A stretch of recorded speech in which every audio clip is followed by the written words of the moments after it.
Hey party people! Today we are taking our first looks at the Samsung Galaxy S4 Active on AT&T. Now y'all know how I feel about unboxings. I mean, you're gonna be like, oh look, there's stuff in the box. I don't really care what's in the box. We want to talk about the phone. So this first impressions video is actually going to be a little shorter than what I would normally do, because the cool thing about the Galaxy S4 Active is that for the most part, it's pretty much just a Galaxy S4. It's the same 5-inch 1080p Super AMOLED display. There are hardware buttons now instead of capacitive buttons. It still has an IR blaster. It's still got the same Qualcomm 600 series chipset, same amount of RAM, same amount of storage, and the ability to add micro SD cards. But what is exciting about the Active is that it's something of a spiritual successor to the Rugby line of phones. And you can catch my review of the Samsung Rugby Pro where I froze this thing into a block of ice. It's somewhere on my YouTube channel. And that's something I'm very excited to see, because a lot of our premier smartphones, kind of fragile. Anything that's going to help improve their survivability is going to be a big thumbs up in my book. After using this phone for a couple days now, it's striking just how similar it is to the regular Galaxy S4. I have noticed that the speaker doesn't sound quite as nice as the speaker on the Galaxy S4, probably due to the waterproofing.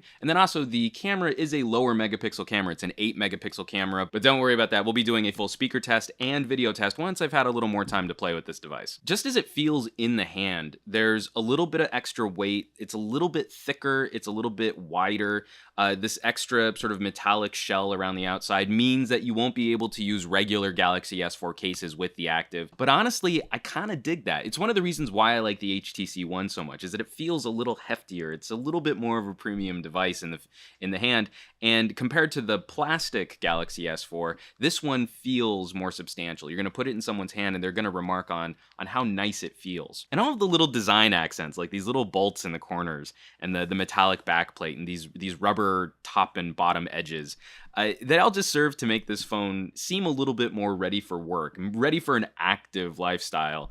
If you like to take your phone out jogging or to a workout or just to the beach or something like that, this phone feels like it's going to be more up to the task. But I know you've been looking at this glass of water for this entire video, and you know it's got to happen, right? I mean, even though this is a first impressions and I'm not even doing a proper test, let me move the Rugby out of the way. I mean, we want to see some little we're gonna splash some water on it. Oh man, there's water all over the screen of this Galaxy S4. That's exciting. Oh baby. It's not very exciting, is it? We want to see something else. You want to see like, you want to see some damage, right? All right. So here we go. Now, the screen's probably going to wig out a little. Capacitive screens do react to water, but that still doesn't mean that the phone's being damaged in any way. And we just want to do that. Let's see, is the screen's still on. Awesome. Good deal. Now, I have to say that is actually one of the exciting improvements over the Rugby line of phones. You still have a cover on the Galaxy S4 for the USB port, but you no longer have a cover for the headphone jack. The headphone jack on the Galaxy S4 Active has been completely redesigned, so you don't need to have some kind of cover. It's just naturally waterproofed, so it can sustain complete submersion in water without having to worry about covering some flap. I mean, just think of all the people in your life who have wrecked their phones by getting them wet. So folks, I can already tell you just from having used this phone for a couple days that if I were to pick a Galaxy S4 on AT&T, it would be the Active. Just the way that I use my phones, the way that I'm tough on my devices, if I'm on a film set or if I'm just out having fun.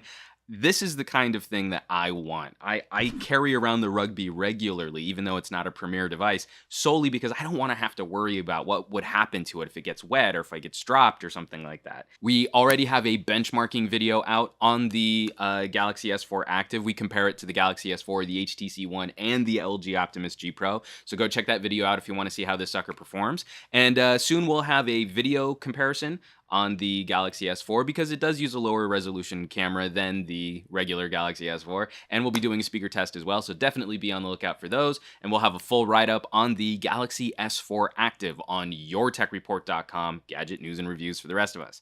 As always, folks, thanks for watching, and I'll catch you all on the next video.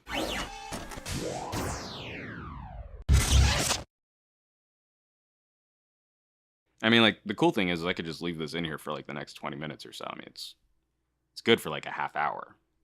That's pretty great.